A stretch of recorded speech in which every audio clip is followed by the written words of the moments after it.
If you want to create your best case financial future, you have to get back to the basics, right? And one of those fundamental building blocks of wealth is not take unnecessary risks, which brings us to the rule of 100. We have talked about this before on shows. It's a guideline and something that has been in financial lore for as far back as I can ever remember. But the rule of 100 states that you should take the number 100 and subtract your age, and whatever result is the maximum percentage of your money that should be at risk. So, for an example, if you are 60 years of age and you take 100 minus 60, the resulting number is 40, which means that you should not have more than 40% of your assets at risk,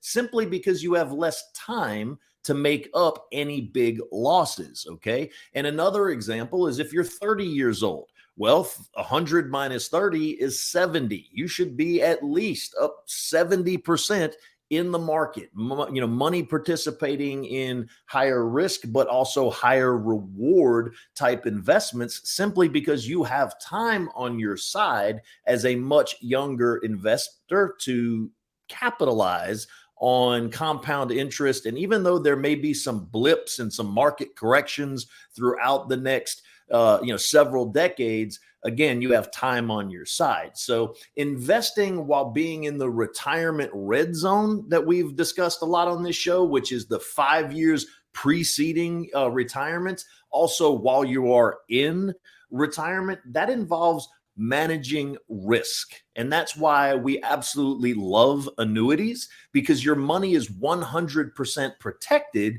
and annuities can provide you with an income that you can count on and use each and every single month, guaranteed for the rest of your life. Okay. Keep in mind that many dividend stocks cut dividends during the COVID-19 pandemic. They weren't paying them out. Okay. And a lot of people say, well, I've got a rental portfolio. Well, guess what? Rental income isn't a guarantee either. And especially during the pandemic, many landlords could not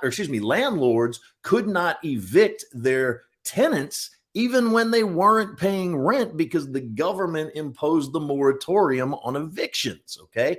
During any of the past economic downturns, whether it was the coronavirus pandemic, the financial crisis of 2008, and so far this year, okay, annuity holders, they didn't lose and they haven't lost not one single penny of their annuity accumulated value. And those who had already turned on income, guess what? They received all of their checks on time and in the full amounts, because they are contractually guaranteed for life. So mitigating risk is what I like to do for my clients, and make sure that they're not taking unnecessary risks as they approach, enter, and are in retirement, Matt.